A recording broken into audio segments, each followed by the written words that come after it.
Mama said, don't give up. It's a little complicated.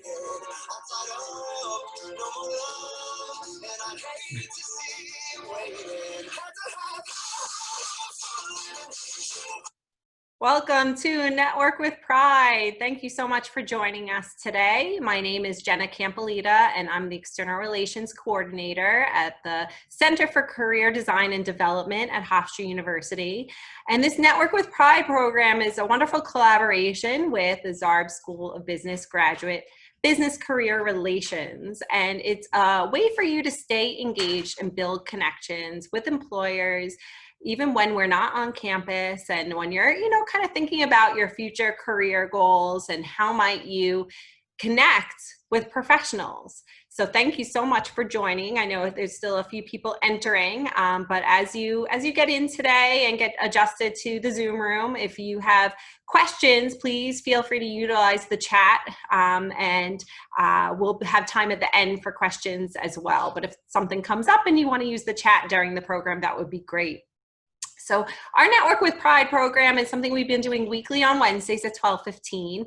And there's lots of different ways to connect with the career resources at Hofstra, even during this time. And one is to mark your calendar for our upcoming Network with Pride events. We have Chanel on July 8th and the National Australia Bank on July 15th and Fairway Consulting Group on July 22nd. And all those events are listed on Handshake.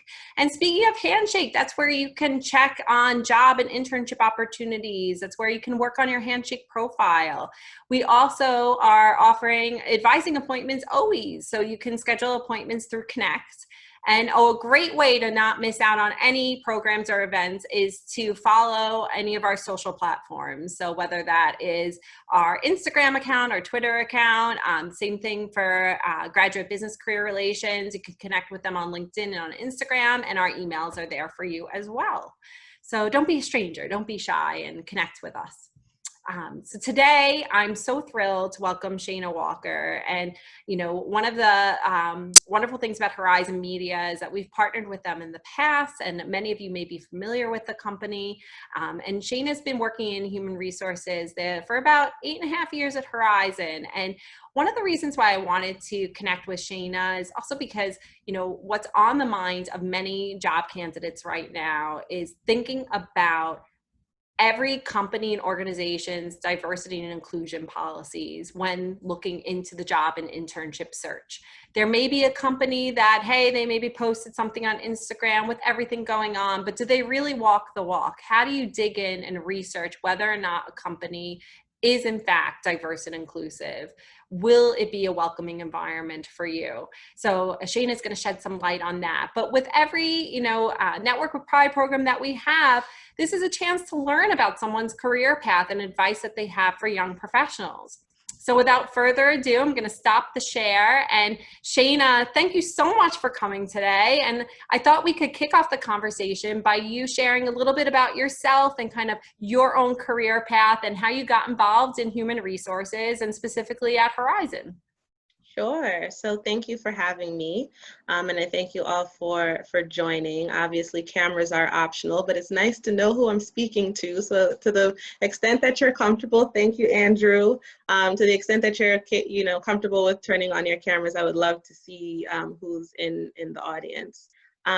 Thank you, Jillian. Thank you. Jenna, thanks for having me. Really excited to connect with Hofstra again. We definitely have built a great relationship and have had a lot of engagement over the past years. Lauren, I see you're on as well, so hi. So as my bio mentioned, I've been in the HR industry for about 13 years. And I started my career, I guess, or the entryway to this was through internship. So my mother actually worked for a very senior person at Goldman Sachs, and was able to get me an internship. And I guess based on who she worked for, they were like, we'll make space for her. So I have benefited from that sort of privilege of, nepotism to a degree. but I was thrown into the human resources department, specifically within learning and development, not an area that I really thought about having a career in. I went to Binghamton, as you guys saw, and got a degree in Spanish because I wanted to be a Spanish teacher. And so starting in the financial services industry was completely not on my radar, but the pay was actually pretty good. And, you know, I knew the importance of internships. So it actually wound up being a really great match. Learning and development is close to teaching, just doing it in more of a corporate setting. And so I actually wound up having 3 summer internships at Goldman. And at the end of that, I was given a full-time offer and started in the training and development department for their investment management division. And while I was in that role, I was able to get exposure to obviously L&D, but we worked very closely with the recruiters. We worked very closely with the generalists. And so I was able to see how the different facets of HR came together. And I liked learning and development, but I always had my eye on recruiting and what they were doing. And so I started my, I decided to go back to school and get my degree in human resources management from NYU. And all of the other roles that I had since then have all been in HR. So I have experience in the legal industry where I had a diversity recruiting assistant role. This was a bit ago, so I'm like not even remembering my title, but it was in the diversity space, but also recruiting. So I was getting closer to that recruitment. And diversity has always been a part of everything about me. You know, being a Black woman and going to Binghamton, where I was part of the underrepresented community. I did have leadership roles in our Black Student Union. And so learning about the importance of that and putting on programming was something that I started even from my collegiate career. After working at the law firm, I still liked the diversity space, but I'm like, financial services wasn't the right industry for me. The legal industry was a little bit better, but not quite the right industry for me. And I wound up having a contractor role at Google as a recruiting coordinator. And I kind of hit the jackpot, right? So who doesn't want to work for Google? And it was in a strictly recruiting coordinator role. So I was really seeing what went into recruiting and really learning more about that space. Unfortunately, the timing of that wasn't so great. So I was only, I wasn't able to be offered a full-time position there because they had just hired their largest group prior to me joining. And so they weren't going to need that many recruiters on hand, which is why they have the contractor model. So I knew that I wanted something similar, you know, in terms of that industry. Like I understood what they did, it made sense. And the manager I had at the time had relationships with recruiting agencies, and they brought this talent acquisition coordinator or strategist. Again, I don't remember what the title was, but it wasn't an assistant. And I was like, I'm tired of being an assistant. So I was like, you know, the job description looks like something that I could do.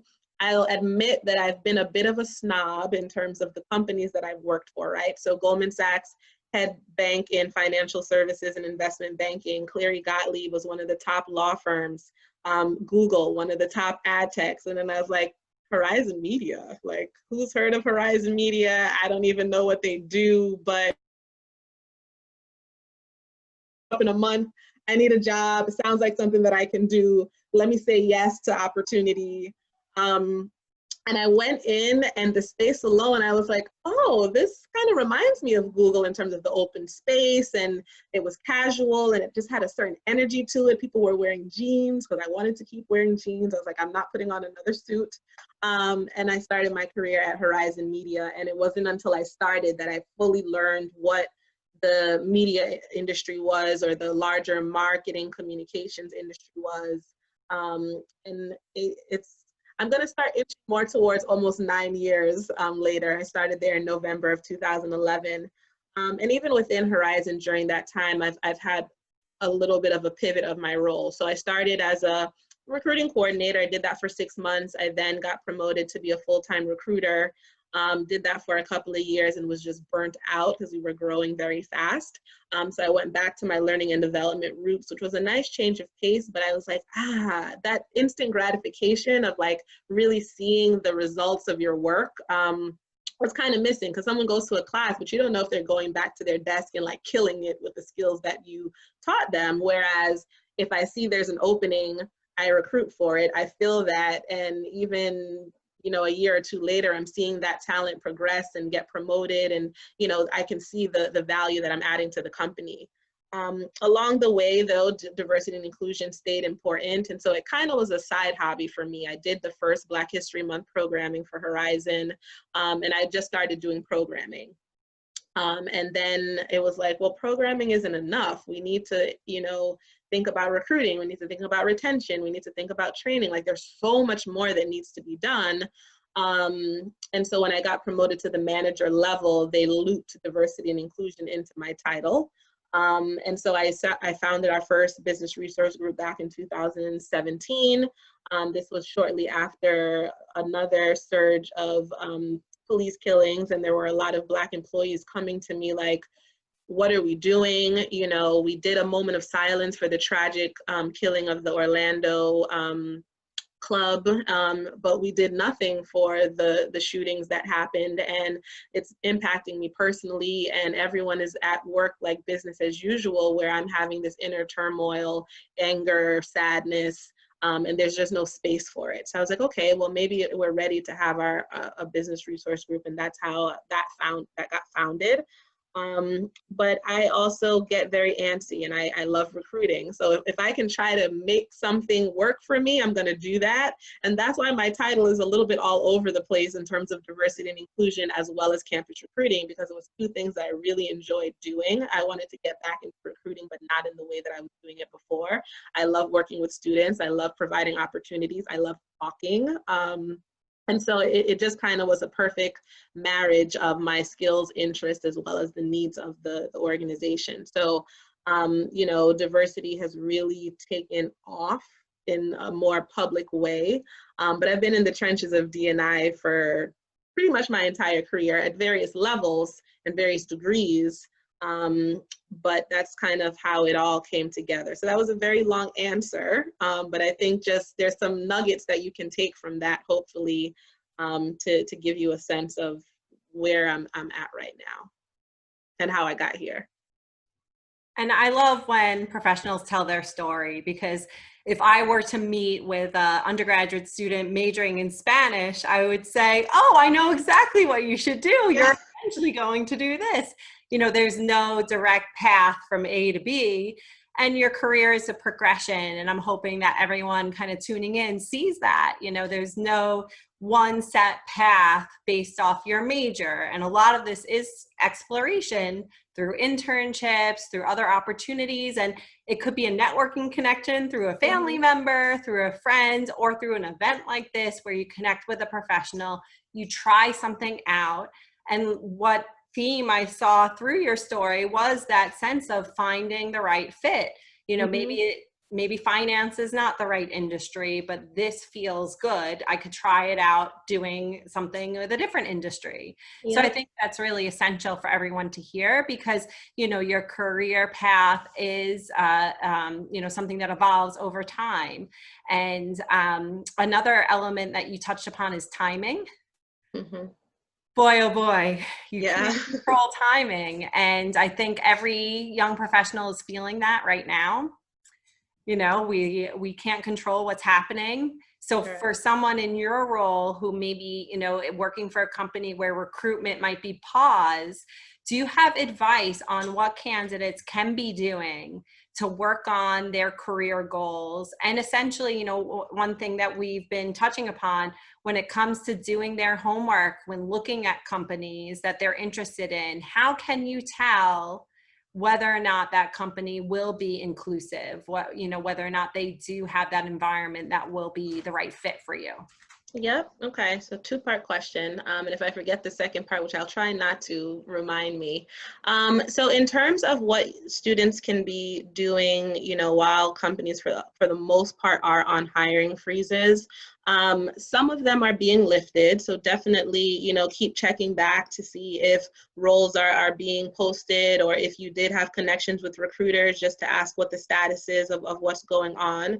For us specifically, we are still on a hiring freeze, but we did win a really big piece of business. I don't know if it's public yet, so I won't share the client, but with that, there are some new roles that we will have to recruit for. So the hiring freeze will be lifted soon. But we've been having conversations like this since April with students. You know, we've spoken to, we've done panels at different schools. We've had our own outreach to students that we had come in contact with over our campus engagement efforts. And it's focus on yourself, you know, make sure that your resumes are ready, make sure that you're utilizing office or career services, mock interviews, resume review, you know, so that when the opportunities are there, you're ready to go. You know, LinkedIn is a very good source, not only to see if there are job openings, but also to network with employees of the companies that you're interested in. Whatever skills you can gain, if you're a creative, you know, working on your portfolio, you know, just getting yourself ready, learning skills, and getting broadening your network, I think is really important, and not being afraid to pivot. You may have had your eyes set on, you know, a certain company or a certain industry, and now is not the right time, you know, based on what they do and the impact that COVID has had. But you can still gain skills from other opportunities, you know, whether that's volunteering, or, you know, maybe you are doing something that is completely different than what you wanted to do, but you can find a way to make that work and build skills in that sense. So that's to answer your first question. The second question about, you know, evaluating an employer based on how serious and committed they are to D&I, I'm going to use Horizon as an example. We have done a horrible job with giving visibility to the DEI work that we're doing. If you go on our website, you don't really see anything. And that is something that we're working on. However, if you go on our social pages, you'll see that it wasn't just when, you know, the murder of George Floyd and the others happened that we started putting out statements or something like that. If you scroll through our feed, we have been celebrating Pride for years. We've been having Black History Month programming. Juneteenth, we did something last year about Juneteenth. It wasn't a 2020 thing. So we have a lot of work to still do, but we have been making small strides. We do have business resource groups.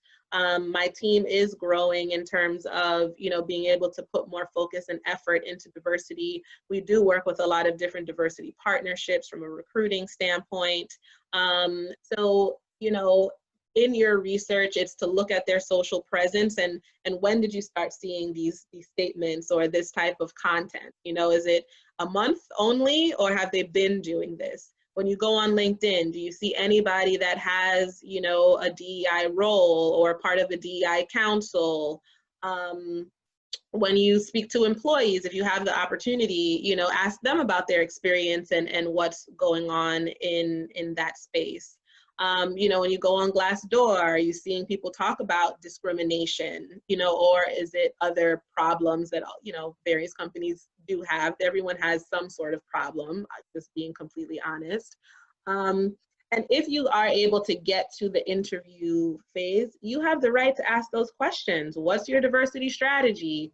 You know, what are your thoughts on this? What's your philosophy? What metrics or measures are in place? You know, what type of programming is leadership committed? What are you yourself doing? What does the makeup of your team look like? And another thing, Horizon, if you look at our senior leadership, majority white, you know, so that alone does not tell the story. It's important to look at these various things because everyone is at a different point in their journey of, you know, being a place of belonging, which is the vision of Horizon, is to be an organization of belonging. We figured that kind of encompasses everything. So yeah, you just have to be thoughtful about it and call people out. I'm starting to really be a big advocate of call out culture.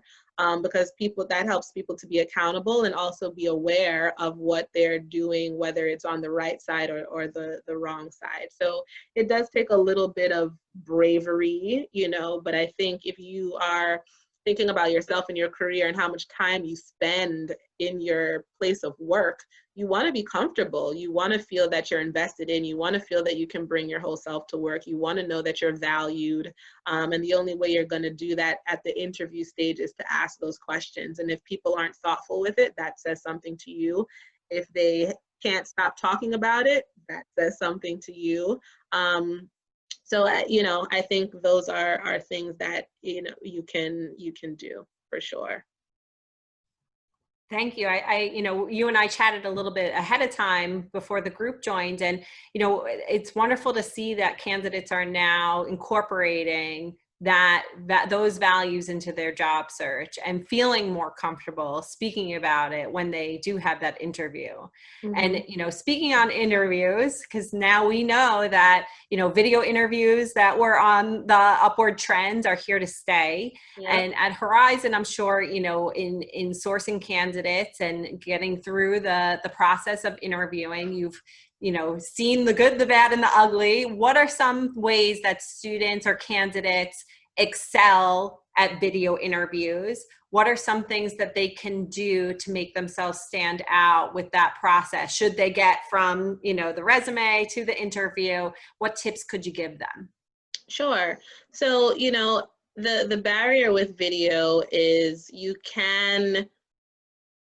you're not in person, right? So some of the energies or whatever you would get from in person, you can't get that on through video. But you can give something, right? So hopefully you all see that I'm giving good energy, I'm engaged, I'm smiling, I seem interested in what I'm talking to you about. That's something that you want to do.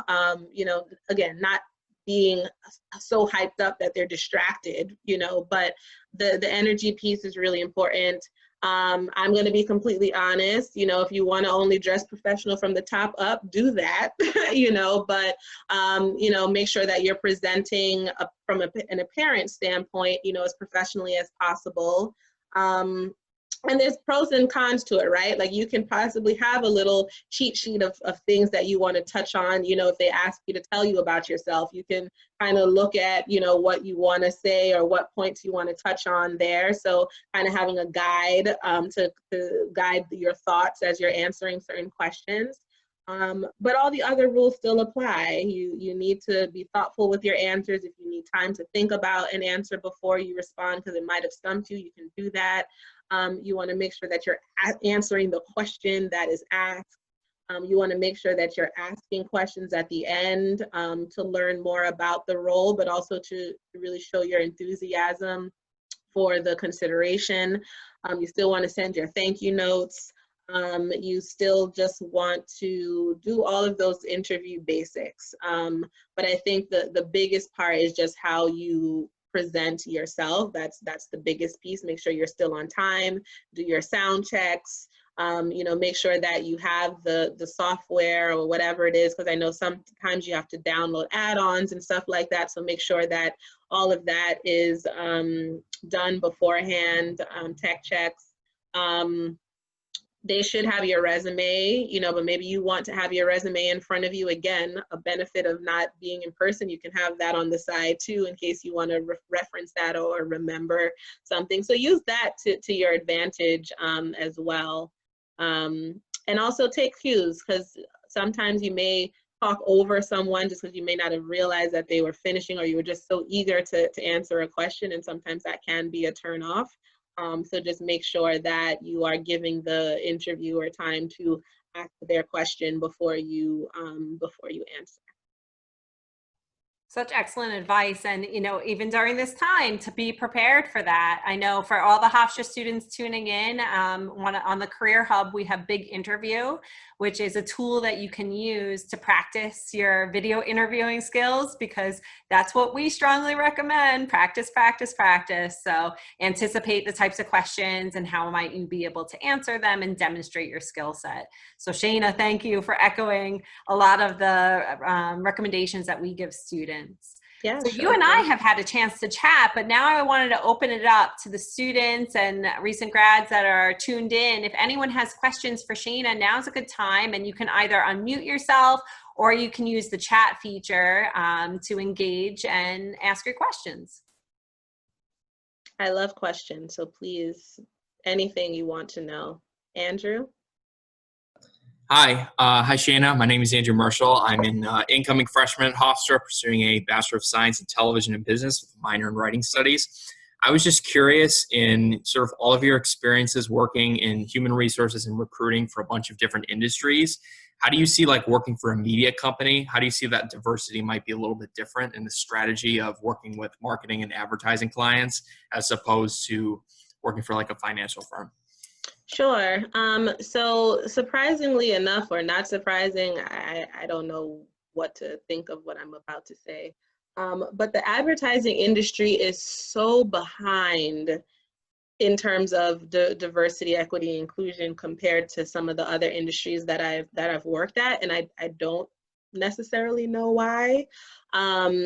But when I was at Goldman, you know, they had a chief diversity officer. They had a whole office dedicated to diversity, and they had their business resource groups. They had their executive sponsors. Like the things that Horizon is embarking on now, they had been doing that, and that was 13 years ago.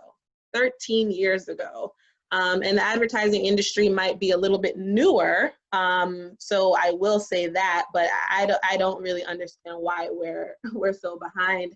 And why that matters is because when you think about advertising and who the consumer is, the makeup of the United States is quite diverse. And so if you don't have people on the creative teams, on the strategy teams that are diverse, the product that they're putting out is probably not the best in terms of who it's going to resonate with, how it's going to land. The perspectives that should be in the room are not necessarily there. And it's something that everyone is consuming. Everybody is consuming advertisement in some way, whether it's outdoor, on their phone, on their tablet, on their TV, on social media. So the work it directly correlates, whereas with financial services, you're more so, unless you're in private wealth, you're more so working with corporate organizations. And so the need for diversity and perspective and all of that is really there, but the way that you're engaging with your clients and the client work is very different. With financials, is numbers, but with advertising, it's feeling, it's, representation, it's what's going on in the world, and how do we bring that into the space. So you need to have a cultural competency to really be an effective advertiser or in the advertising space. So that's why my mind is kind of blown when I'm like, why are we here, especially given the work that we do and the influence that we have. So hopefully that answered your question, but I'm here trying to get us together. Thank you. Yeah, that was an awesome answer. Thank you. You're welcome. And congrats with starting school. I'm excited. Thank you. You should be. You're welcome. Any other questions? Jillian, do you have a question? Hi, Shayna. Hi. I'm a graduate, and I was just wondering if you could. It's a little hard to hear you. Oh, so I'm a recent graduate, and I was just wondering if you can give any advice on graduates seeking jobs that maybe if they get a job offer, it's not the perfect fit and it's not their first choice. Should they jump on that, or kind of wait out a couple months and see if they can get a role that they think is the perfect option for them? Yeah, so you're probably not going to like my answer, but it depends on the individual, right? Like some people need to start working, especially for financial reasons. And if that's a situation that you're in, you take what you have to take in order to live, right? But if you're a bit more in a comfortable position, you have, other support or whatever, I do think you should take what is best aligned for you. Perfect, I don't know if you're really ever gonna find perfect, but you can find something that's more aligned, than less aligned with what your skills and interests are. But it really depends on you. And also just knowing the current market, depending on what it is that you're looking to do, there may not be, a lot of opportunities, even in the near and far future, because this pandemic is not just here. It's definitely going to have a ripple effect, especially and also in ways that we haven't seen yet. So again, I don't know what industry or what type of work you're looking for, but you kind of need to evaluate your own situation to decide how much time you can, potentially wait and hold off to find something better aligned, or just kind of jump in and start getting that experience, and find a way to let that and then bring into a role that may be a better fit for you. Thank you. You're welcome. Oh, I have a question. Hey. Hi. Hi, Shayna. It's Lauren. Yeah, thanks so much. This has been awesome. Your great advice to the students. And we love Horizon Media at Hofstra. And I know you have a really great summer internship program. And I kind of was curious if you could talk a little bit about what your plans are for summer 2021. Sure. So yes, we have a great program, and obviously I'm going to say that because I oversee the program. We did decide to cancel our program for 2020. It was a very hard decision to make, but that's the decision that we made. It was a hard one. And for those of you that are on the call, we decided to do kind of like a virtual engagement. So it's nowhere near our internship program, but it'll take place over the next 4 weeks, starting next Wednesday. I think sessions will be somewhere between 1 to 2 hours. And you'll get department overviews. We also will have panels from employees as well as senior leaders. There also will be opportunities to speak with our recruiting team about job prep and all of that. So in the chat, I will send the contact information of Tyler Crow, who some of you may have met. He is overseeing our campus engagement, and this was supposed to be his first year running the program. So this is what he's doing instead.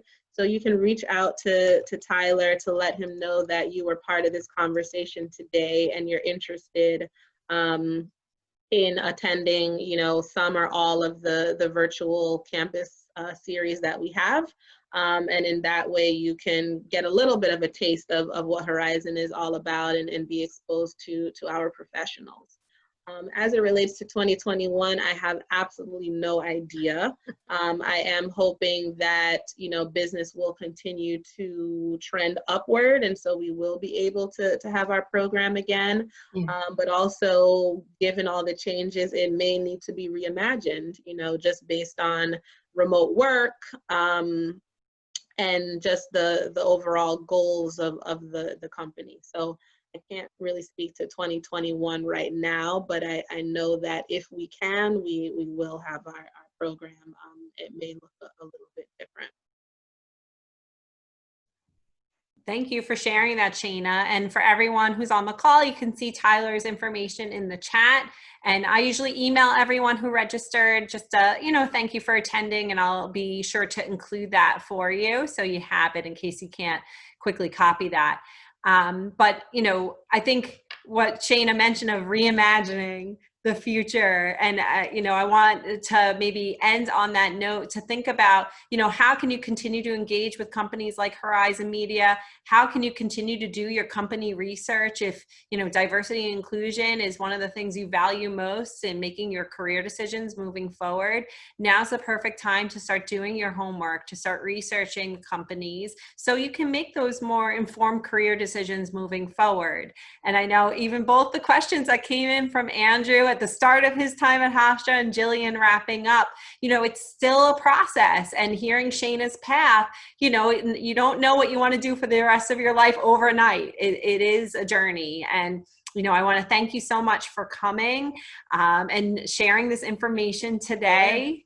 So thank you, Shayna, so much. And for those of you who saw the marketing for this event, Shayna's LinkedIn was there in case you want to follow up and connect with her.